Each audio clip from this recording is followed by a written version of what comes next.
Shocking. Portia Archer, the WTA CEO, just called Alex Eala the crowd queen of the Cincinnati WTA 1000, and the tennis world is absolutely stunned. A 21-year-old from the Philippines has officially become the biggest draw in women's tennis, and even the sport's top executive can't ignore what's happening. Nobody expected it to end like this. From Washington to Toronto to Cincinnati, the Eala Effect has taken over North America. And now the WTA's new CEO is acknowledging the phenomenon that has everyone talking. The moment Portia Archer stepped into the Linder Family Tennis Center in Mason, Ohio, she expected to see world-class tennis. She expected to see the sport's biggest stars competing at the highest level. She expected to see the $260 million facility packed with passionate fans. What she didn't expect was to witness a phenomenon unlike anything in women's tennis. Archer had taken over as WTA CEO on July 29, 26, just 2 weeks before the Cincinnati Open. The former basketball executive, who had most recently served as chief operating officer of the NBA G League, had jumped into her new role with both feet. She attended the National Bank Open in Toronto the previous week before arriving in Cincinnati, describing her first weeks as a listening and learning tour. "I think this is a wonderful and interesting time in the sport of tennis," Archer told Tennis Channel in her first wide-ranging interview since taking the post. "For me, it's been important to lean into tennis, into the environment of tennis. Being at the tournaments, meeting the players, listening and learning, feeling, touching, smelling the sport of tennis has been really valuable to me. One thing that's been impossible to ignore? The crowd queen, the Eala Effect, a phenomenon that has transformed the Cincinnati Open into a celebration of Filipino pride, and Archer is paying attention. One thing that I've noticed in my short time is that there is this sense of community and there's this sense of family within tennis as a sport, and certainly within the WTA, Archer said. That sense of community is exactly what Eala's fans have brought to Cincinnati, turning the Linder Family Tennis Center into a sea of Philippine flags and a chorus of "Let's go! Alex" chants that echo across the facility. Archer has made leaning into our fans and the fan experience one of her top priorities as WTA CEO. She wants to ensure that the WTA is the very best platform for our players to participate in and to have successful, rewarding careers. But even she couldn't have predicted that a 21-year-old from the Philippines, ranked 20th in the world, would become the embodiment of that demand. "Women's sport is in a fantastic place. It's certainly on the rise," Archer said. "I don't think it's a time. I think it's a moment. In fact, I don't think it's a moment. I think it's more like a movement that we're starting to experience in women's sport. The movement she's witnessing has a name, Alex Eala." And Archer's declaration that Eala is Cincinnati's crowd queen has confirmed what everyone has been watching all summer. The Eala Effect is real, it's powerful, and the WTA CEO is taking notice. So what exactly makes Alex Eala the crowd queen of the Cincinnati WTA 1000? Why has a 21-year-old from the Philippines, ranked 20th in the world, become the biggest draw in women's tennis? The answer lies in something far deeper than just tennis. The phenomenon has become so distinctive that the phrase home court almost seems irrelevant when Eala plays. Miami, Washington, Toronto, or Cincinnati. The location changes, but the soundtrack increasingly stays the same. "Let's go, Alex!" Philippine flags rise. Filipino voices grow louder. And another tennis stadium begins to feel a little like Manila. Washington saw it. Toronto saw it. Now Cincinnati could be next. Eala's rapidly growing fan base has become one of the most compelling stories accompanying her breakthrough season. Her historic Washington triumph, where she defeated world No. 3 Jessica Pegula to become the first Filipina to capture a WTA Tour-level singles crown, only intensified the phenomenon. Filipino supporters were a noticeable presence during that title run, turning Eala's matches into celebrations of Philippine pride. The effect has stretched far beyond one tournament. As Eala's victories piled up, so did the Philippine flags in the stands. Suddenly, an athlete from a country without a long tradition of producing elite professional tennis stars was drawing some of the loudest and most passionate support on the women's tour.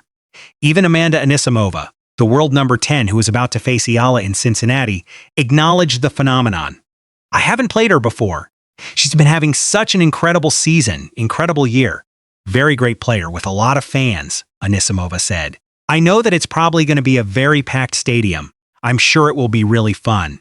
But Anisimova also knew something else. She has a great fan base, and it looks like an incredible atmosphere every time she steps out to play a match. "I'm really looking forward to it," she said. "Even though they will probably be rooting more for her end, I don't mind it, and I'll try to thrive off of the energy." The American star had already experienced the Eala Effect from a distance. She had seen what happened in Washington, where tickets sold out every night Eala played. She had heard about Toronto, where organizers were forced to move the Filipina to center court because the 2,800-seat grandstand was too small to accommodate her fans. She knew that in Cincinnati, the stadium would be packed, not with American fans cheering for the home favorite, but with thousands of Filipino supporters waving flags and chanting the name of their hero. And that's exactly what makes Eala the crowd queen. It's not just about winning matches. It's about transforming stadiums. It's about turning quiet tennis matches into celebrations of identity. It's about creating an atmosphere so electric that even opponents can't help but acknowledge it. Portia Archer, the WTA CEO, has witnessed this phenomenon firsthand. One thing that I've noticed in my short time is that there is this sense of community, and there's this sense of family within tennis as a sport, and certainly within the WTA. She told Tennis Channel, "That sense of community is exactly what Eala's fans have brought to Cincinnati, turning the Lindner Family Tennis Center into a sea of Philippine flags and a chorus of 'Let's go, Alex!' chants." The crowd queen phenomenon is about something bigger than just filling seats. It's about belonging. It's about representation. It's about a community that has found its voice and refuses to be ignored. And Portia Archer, the WTA CEO, has taken notice. Now the question is, what will the WTA do with this knowledge? The moment Amanda Anisimova stepped onto the court at the Lindner Family Tennis Center, she knew exactly what she was walking into. The American star, ranked no. 10 in the world and seeded 9th in the $7.4 million Cincinnati Open, had been watching the Eala Effect unfold from a distance. And she had a pretty good idea of what awaited her. "I haven't played her before. She's been having such an incredible season, incredible year.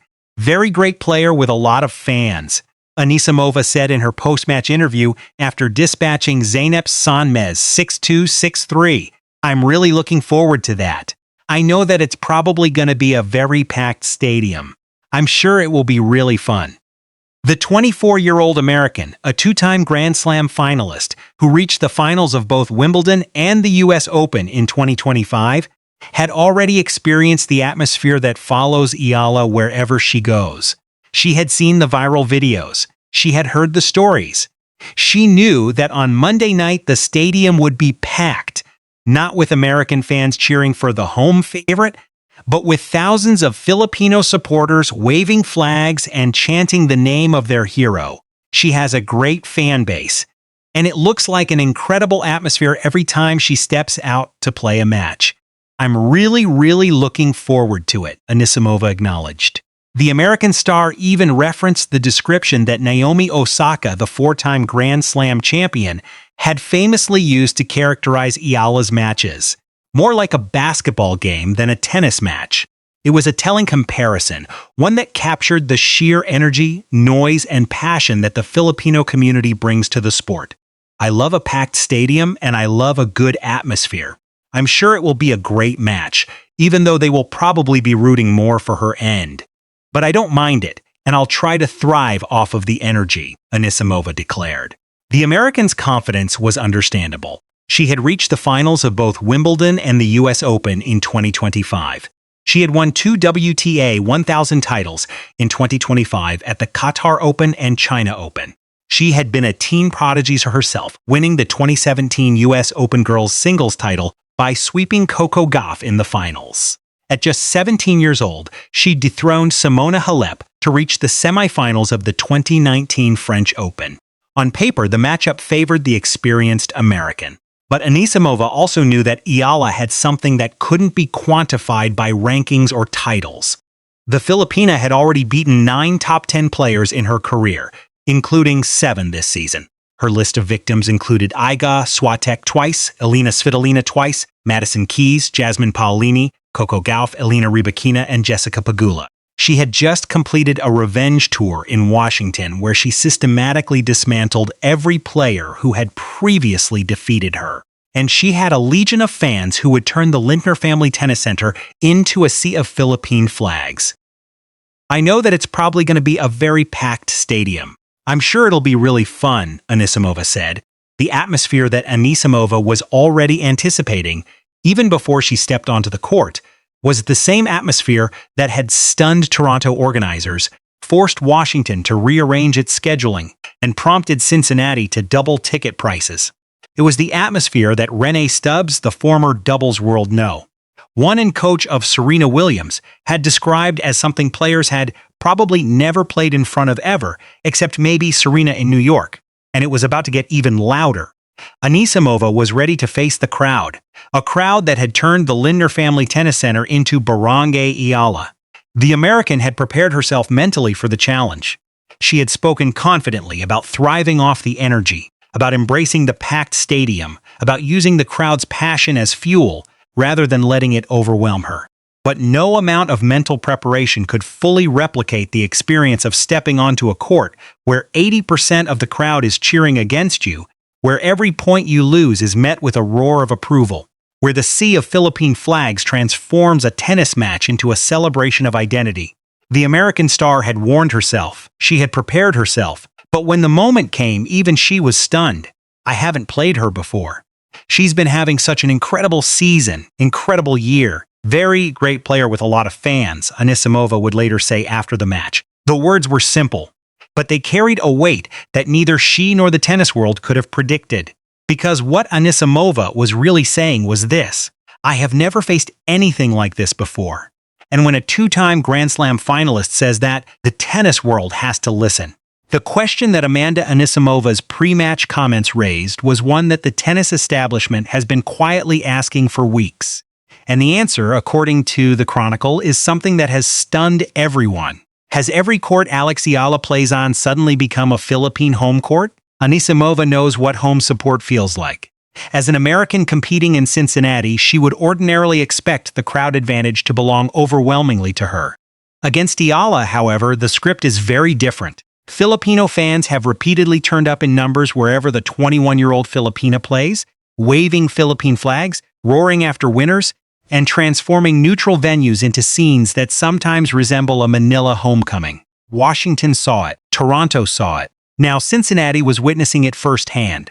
Eala's rapidly growing fan base has become one of the most compelling stories accompanying her breakthrough season. Her historic Washington triumph, where she defeated world number 3 Jessica Pegula to become the first Filipina to capture a WTA Tour-level singles crown, only intensified the phenomenon. Reuters reported that Filipino supporters were a noticeable presence during that title run, turning Eala's matches into celebrations of Philippine pride. The effect has stretched far beyond one tournament. As Eala's victories piled up, so did the Philippine flags in the stands. Suddenly, an athlete from a country without a long tradition of producing elite professional tennis stars was drawing some of the loudest and most passionate support on the women's tour. That made the showdown with Anisimova particularly fascinating. Anisimova may have the American passport and the geographical home court advantage. Eala may have the crowd, and Anisimova appeared ready for it. Rather than complain about the prospect of Eala receiving stronger support, the American said she hoped to feed off the atmosphere and described their first career meetings as something she expected to be fun. This phenomenon says something profound about the Filipino people. Filipinos have always been fiercely loyal to fellow Filipinos who succeed on the world stage. The Eala Effect represents a virtual homeland wherever Filipinos gather to watch her play. In Miami, New York, Melbourne, Dubai, London, and now Cincinnati, overseas Filipinos arrive with flags, signs, chants, families, and phones ready for photographs. Practice courts become crowded. Minor courts feel like center courts. Strangers identify one another as kababayans and, for several hours, become a community. It speaks volumes about how quickly Eala's stature has changed. Not long ago, she entered major tournaments as a talented young player hoping to prove she belonged. Now opponents know exactly who she is. They know about the victories. They know about the confidence. And increasingly, they know about the army of Filipino supporters waiting in the stands. Eala's following has become so distinctive that the phrase home court almost seems irrelevant. Miami, Washington, Toronto, or Cincinnati. The location changes, but the soundtrack increasingly stays the same. Let's go, Alex! Philippine flags rise. Filipino voices grow louder. And another tennis stadium begins to feel a little like Manila.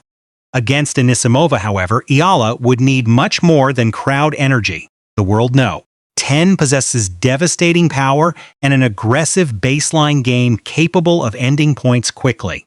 Eala would have to absorb that pace, extend rallies and use the movement, anticipation, and fearless shot-making that have fueled her extraordinary season.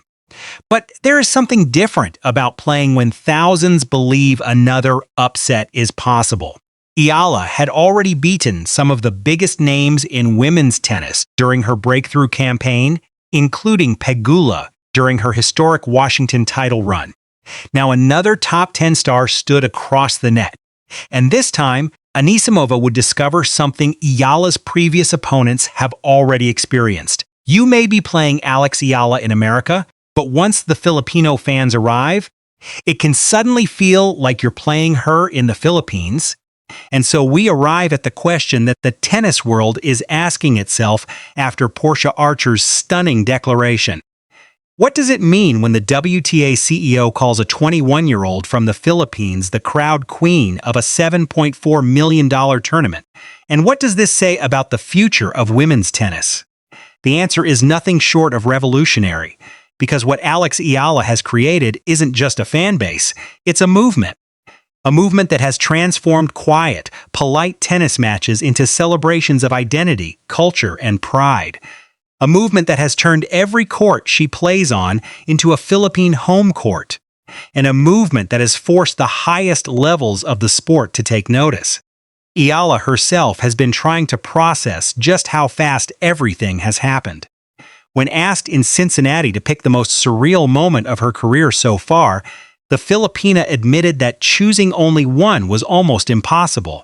Two achievements clearly stand above the rest, she said. It would have to be between Wimbledon and Washington. I think playing on center court and winning in such fashion against a great player, it was something that I will never forget, and it was my first win on center, so it was a crazy, crazy experience. And everyone says you will never forget your first title. So it's like my two babies. Those two moments, beating defending champion Iga Swiatek on center court at Wimbledon and winning her first WTA title in Washington, have catapulted her into a level of fame she never anticipated. But with that fame has come something else. The weight of representing an entire nation. There are moments when it's heavy. There are moments when it's fun. At the end of the day, I am also aware that it's a crazy experience. I'm just trying to take it all in. Eala has also drawn comparisons to the greatest Filipino athlete of all time, Manny Pacquiao.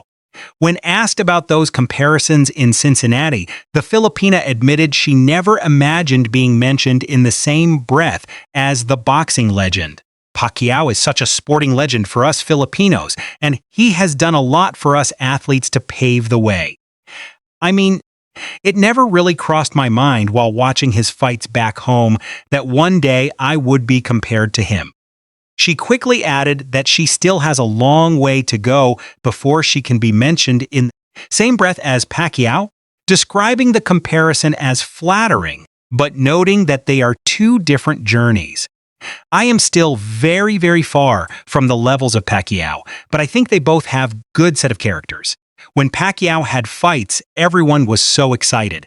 It was a chance for people to come together. Eala feels her own journey is beginning to create a similar sense of togetherness.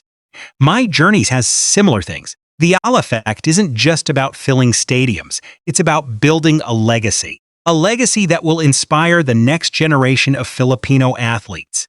A legacy that will remind the world that tennis belongs to everyone. The Cincinnati showdown with Anisimova was just the latest chapter in a story that is only beginning. The US Open will be the next. And after that, the Singapore Open, the Asian Games, and everything else that comes after. So the question remains, is the tennis establishment ready for the Eala Effect, or will they be left behind? If you enjoyed this deep dive into Portia Archer's stunning declaration and what the Eala Effect means for the future of tennis, Hit that like button and subscribe to the channel for more sports drama and controversy. Drop a comment below. Is Alex Eala the biggest draw in women's tennis right now? What do you think she'll achieve at the US Open? Let us know.